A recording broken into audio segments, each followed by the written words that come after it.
Bonjour mes chers élèves dans une nouvelle leçon d'orthographe. Tout d'abord, regardez le tableau qui est devant vous. Alors, que représentent les mots qui sont dans le tableau?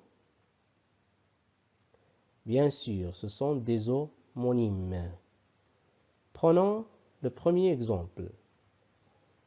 Les deux mots que vous voyez dans la première ligne, est-ce qu'ils se prononcent de la même façon?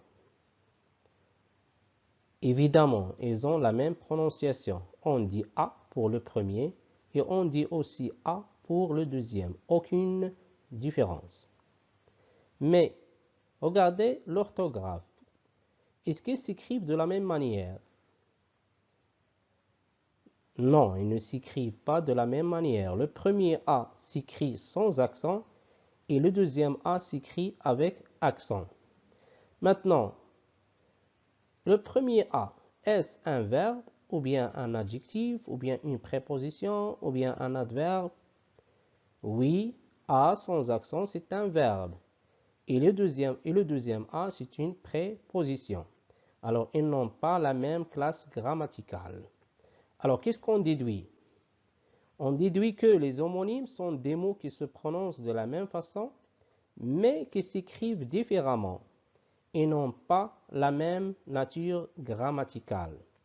Dans cette première partie, on va étudier seulement les trois premiers couples d'homonymes et dans la deuxième partie, on va voir les autres. Passons au premier couple d'homonymes, A sans accent et A avec accent. Comme j'ai déjà dit, A sans accent, c'est le verbe avoir ou bien l'auxiliaire avoir au présent de l'indicatif.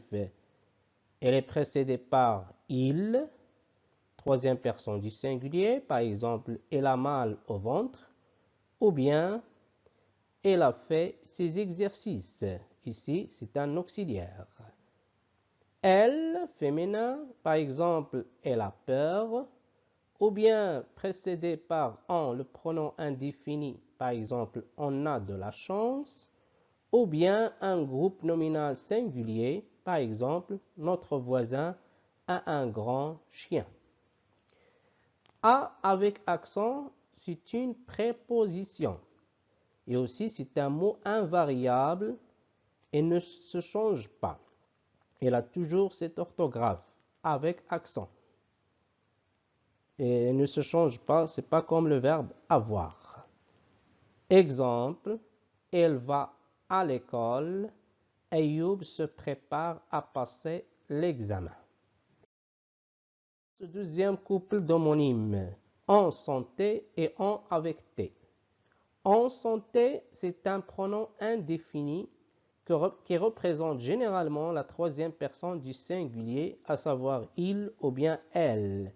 Exemple, on joue au football. Le verbe jouer, la terminaison du verbe jouer, c'est E.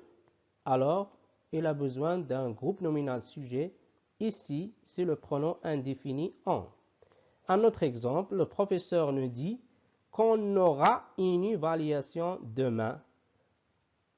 Aura, c'est le verbe avoir. En avec T, c'est le verbe avoir ou l'auxiliaire avoir conjugué au présent de l'indicatif à la troisième personne du pluriel. Il avec S ou bien elle avec S. Par exemple, ils ont une belle maison. Tous les élèves ont compris la leçon. Le troisième et le dernier couple dans cette leçon, c'est sans santé et sans avec T. Sans santé, c'est un déterminant ou bien c'est un adjectif possessif qui précède un nom masculin singulier. Par exemple, son pantalon est neuf.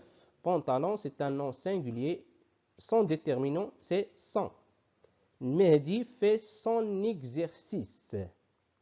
Par contre, sans avec T, c'est le verbe être ou bien l'auxiliaire être conjugué au présent de l'indicatif à la troisième personne du pluriel.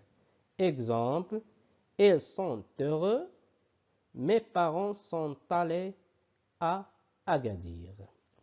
J'espère que vous avez bien compris cette leçon, c'est très facile, c'est très simple. Alors il suffit seulement de réviser la règle est faites l'exercice suivant.